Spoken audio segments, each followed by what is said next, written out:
Hi everybody, SIRINA here. I'm here with my friend Robyn.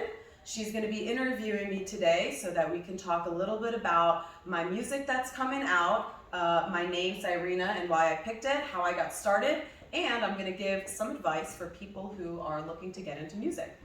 Trust me, she's a professional. You want to hear what she has to say. So I'm sure everybody wants to know, how did you come up with the name SIRINA? What's the story? All right, well, yeah, so I haven't really had a good music name. I've just been going by my first and last name, and nobody can, let's be real, nobody can pronounce Krachilski, right? Michelle Krachilski. But I do love my middle name, SIRINA, and I was named after my great-grandmother who actually grew up in Egypt and moved her family to the United States eventually after some religious persecution. More about that later. But yeah, it's a play on my middle name, SIRINA, and it kind of ties in with the word siren. So if anybody's ever read Greek mythology, you'll know that a siren is sort of a mermaid or mythical creature with an alluring voice. She used to lure sailors away from their destination because they love hearing their voice so much. So, and then I guess the third reason we're going with that is because my first language is Hebrew. The word for siren in Hebrew is SIRINA. And it actually, a siren doubles as like a horn. And I'm a horn player, so there you have it, SIRINA. So my first time hearing SIRINA sing was actually live. She does a lot of live performances. And we really want to know, how did you get started doing live performances? So the very first live performance that I ever did with singing was actually in musical theater. So I grew up in a small town called Voorhees, New Jersey. We had a Voorhees theater company, and I was participating in that, in a lot of their plays, and I got a lot of training on vocals, on acting, a little bit of dancing, and so yeah, my first performances were actually in musical theater. Wow, yeah, so that probably requires you to be really, really active. So what do you think about performers, singing, being active? Did that help prepare you to have, I guess, more stamina? I think so, yeah, and actually some advice that I would have to somebody who's looking to perform and get into especially pop music, which is what I prefer to do, is I believe that you should practice singing while you're working out. So that actually helps you gain that physical endurance. So at this point in time, I basically am doing jumping jacks and singing all of my favorite songs to get myself in shape for my next live performance. We need to see this. Do you guys want to see this? I totally need to see her do jumping jacks and perform. So let me get out of the way and let you do your thing. All right, let's see. So when I was younger, I used to sing the national anthem for like a lot of sporting events. So here we go. Let's check it out. Do it. Oh, say, can you see by the dawn's early light? I know you want to see me do something else, right? Yeah. What so proudly we hailed at the twilight last gleaming, whose broad stripes Oh my God, amazing. and bright stars. We're gonna stop there. All right, so if you can't do jumping jacks and then do a handstand and twerk while you're singing, are you even a singer, bro? I don't know. But other than that, what are other tips that you have for people singing? Like, or vocalists or artists, what's something else that you can? Yeah, so actually as a singer, I think one of the most important things that I learned growing up was playing the piano. And then furthermore, after I learned the piano for several years, I went into music theory. So I think if somebody really wants to get into music, get into singing, or even songwriting, I think playing an instrument like the piano or the guitar, being able to like read the music, understand the theory, understand chords and how they work together, not only will that level you up as a solo musician, but I think it would actually make it a lot easier for you to then collaborate with other musicians, because then you kind of speak the same language. And when I hear people who tell me they're singers or producers and they don't have that musical training, I can hear it. Like, people can hear it. Those people they're not coming to the next level because their music is very flat and one directional. So the best advice I could give is, yeah, take music lessons, take piano lessons, take guitar lessons, something to help further your musical abilities.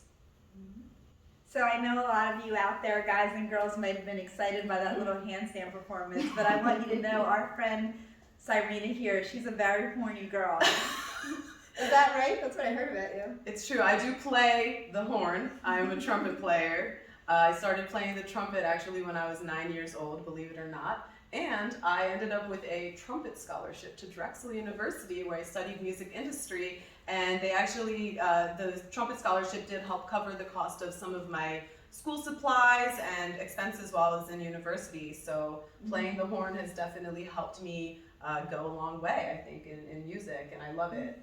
And I think next time we do an interview, I'll have to bring out my kazoo since I forgot it today. Yeah, great. We'd love to see it, and that's good advice for a lot of our younger viewers that, you know, you can get a scholarship. You don't have to just put all your money, be a starving artist. That's not something you have to do. So that's awesome.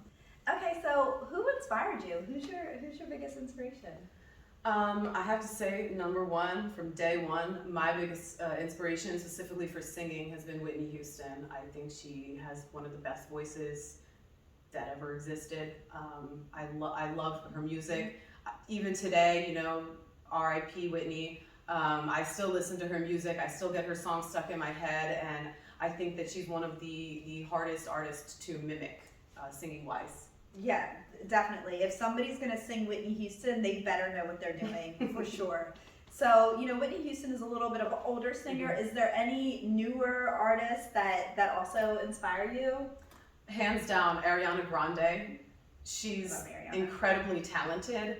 I watched a video of her in the studio laying down extra vocals and ad-libbing and harmonizing over herself, and it was just the most amazing process to watch. Like, you can tell, I can tell Ariana Grande took the music lessons, went with it.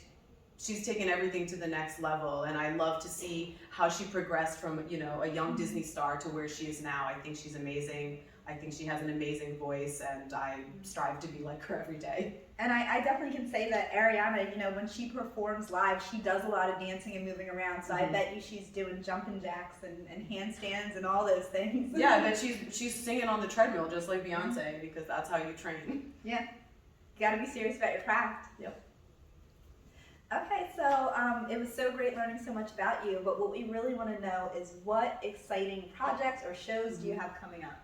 Okay, great, yes. Well, I will be debuting my artist name, SIRINA, at my upcoming show on April 8th at the Royal in Glenside, Pennsylvania, alongside a couple of other bands that I will be performing with this summer at the Moon Groove Festival. I'll be posting all the details for these shows on my page.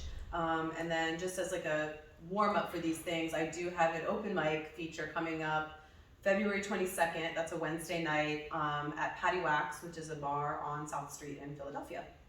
Nice, that's amazing. And then what about, how do we listen to your music? Do you have any new music that we can listen to? Yeah, so I'm actually working on recording an album right now. I've been spending a lot of hours in the studio with a couple of my producer friends, and they've been helping me out, making some beats for me, because I really want my new music to be a little bit more dancey. And I do have older music, which exists on my Bandcamp, and that is linked on my Instagram page. So you can actually listen to that for free, and you can download it for free for the small price of giving me your email address, basically. And I suggest that you guys go and listen to that now. I've heard some of her older music. It's great, and I'm trying to get her to charge you guys for it. So I suggest that you download it while it's free, because if I had my way, $2.99 a song. The new music will be available a little bit later this year, either in the spring or the summer, aiming for somewhere in between those two seasons, and it's going to be available on all of the streaming platforms, and it will be available for purchase as well. Can you tell us a little bit more about your new music? What style can we expect? What are you going for? So it's definitely pop all day, but I have, each of the songs are a little bit different. So the one song is a little bit more dance hall, the other song is a little bit more R&B. I happen to have a rapper on a couple of the songs, which I'm pretty excited about. And then we have actually a pop rock song that's going to be recorded with a live band on an 8-track analog machine. So I'm very excited to see how that turns out. That's super exciting, for sure. So we got to learn a lot about you, which is really great. But I really want to go back to something that's a little bit more serious and something that a lot of us can relate to. I know that when you were younger, you were bullied. A little bit, yeah, in high school. Like, believe it or not, I was not the most popular person in my class. And I definitely, at one point in high school, did have like this one girl was so mean to me. She used to harass me online. She used to send me these nasty messages. And this was when like AIM was like getting popular. People had screen names and stuff. And she would just say the nastiest things, and it was not fun. And I actually remember, we had a high school talent show, or like a singing competition, and at that time I really wanted to showcase my rendition of I Will Always Love You by Whitney Houston, which, as we all know, is one of the hardest songs to sing. Yeah. But I had been practicing it, and I was like, I think I can do this. And I wasn't thinking about, you know, the bullies. I was just thinking about myself wanting to showcase my talent. And this really opened you up to more bullying, actually. When you first decided to do it, wasn't that, it kind of was bringing you a little bit of negative attention, and you really had to push through that. Like, did you think of maybe dropping out, or were you always like, I'm gonna do this? I was definitely gonna do it no matter what, because at that point it was like, what do I have to lose? But I think, yeah, people were like, are you sure you want to sing that song? My music teachers were like, are you sure you want to sing that song? But I went up and I sang it, and after the performance, I just remember getting like a standing ovation from the entire high school, and then having the bully reach out to me and like try to be my friend, because I think she thought that I was gonna be famous and that like she could maybe like, you know, get in with me. So that was, you know, that was pretty cool. Yeah, no, that is such a great story, because it's just like you had to push through all of that thing. It's just like people don't believe in you sometimes. So you even had music teachers telling you that maybe you shouldn't do it, and you went and took a chance, and that was your first public performance. Would you say that? Is that fair? Yeah, outside of musical theater, yeah, I think so, yeah. Yeah, and you were able to overcome a lot. That's what music does. I think music brings people together. It definitely does. Okay, so you're super talented. You sing, you play the piano, you play the trumpet, you play the guitar, the ukulele, you play the kazoo. Yes, I love playing kazoo. You dance, you do acro yoga, you fight, you kickbox, you do everything. And what else can we expect from you? Are there any new skills that you're working on, or are you just doing too much and you're going to give the rest of us a chance? I'm definitely doing too much, but yeah, a skill that I'm hoping to hone in on this year is I would like to refine my beat making skills. I would like to be able to produce myself a little bit better and, you know, make nice beats to go along with some of my songs. So I've been working on that a little bit, so hopefully you'll hear some of my beats in the coming future, I guess. Well, the one thing I can say, that anything this lady does, she makes sure that she does well. So producers, you better work with her now before she learns how to produce her own stuff. You guys are going to be out of jobs, so. Well. Anything else you want to share? No, I mean, I just thank you guys so much for watching our interview. I hope you got something out of it, and I hope to see you at one of my upcoming performances. If you'd like to hear from me or have me answer any more questions, please just slide into my DMs and I will be happy to answer your questions. Just to repeat, this is my Instagram, @SoundsOfSIRINA. So we'll see you there. Next performance, February 22nd, a Wednesday at Patty Wax by South Street. That's right. See you guys.